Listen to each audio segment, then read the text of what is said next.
اور اب سلسلہ کلام کچھ بنیادی سوالات ذہن میں ہیں کہ کیا شخصیت ہے، اور ظاہر ہے کہ مولانا جامی رحمۃ اللہ تعالیٰ علیہ کی شخصیت قبلہ علامہ صاحب کوئی معمولی شخصیت نہیں ہے. ان کے اوصاف حمیدہ ہیں، ان کے وہ بنیادی تربیتی ادارے جو انہیں نصیب ہوئے جس کی وجہ سے وہ مولانا جامی کہلائے.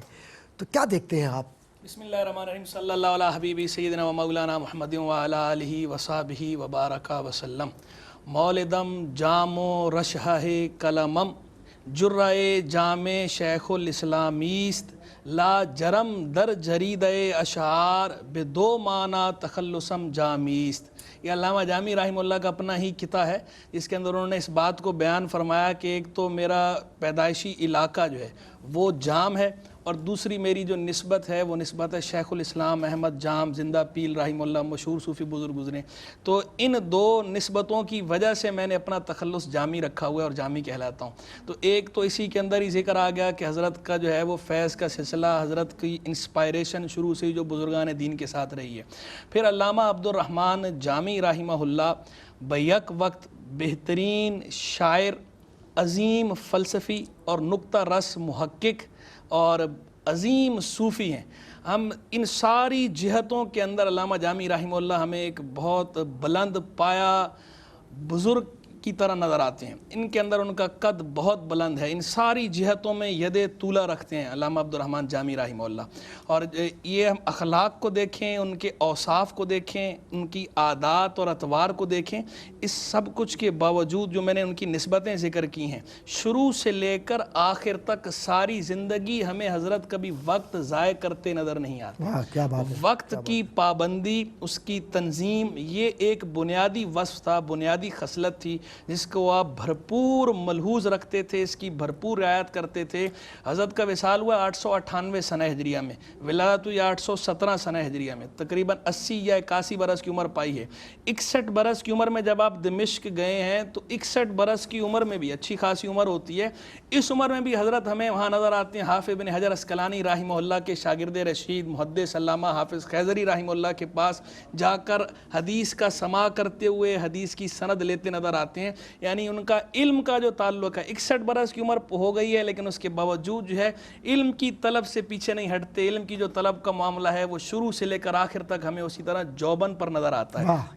پھر اس کے ساتھ وقت کی تنظیم ہے، تنظیم کے ساتھ پھر جو ان کا جنرل پبلک کے ساتھ جو ان کا رویہ ہے، ہم اگر ان کے حالات پڑھیں تو مستند ترین حالات ان کے جو لکھے ہیں خود ان کے اپنے شاگرد رشید علامہ عبد الغفور لاری رحمہ اللہ، انہوں نے جو نفحات الانس پہ حاشیہ لکھا ہے اور اس کا تکملہ ہے، اس کے اندر انہوں نے حاشیے میں جو ہے وہ حالات لکھے ہیں علامہ جامی رحمہ اللہ کے تکملے کے طور پر.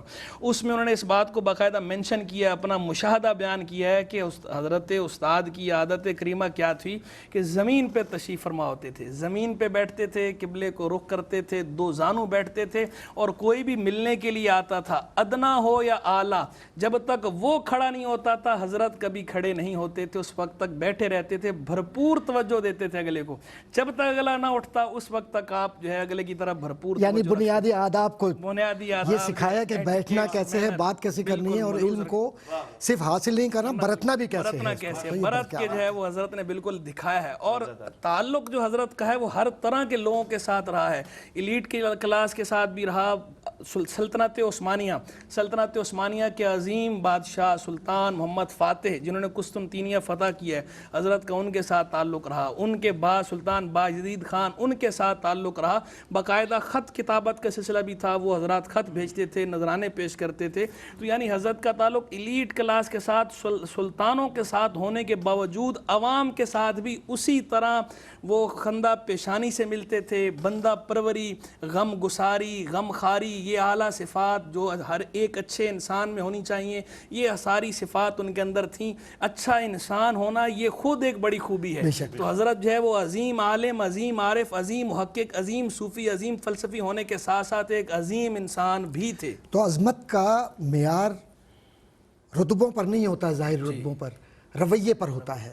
اور یہ رویہ اس وقت آتا ہے کہ جب ہم اپنے رویے کو تاجدار مدینہ صلی اللہ علیہ وسلم کی ذات سے منسلک کر لیں.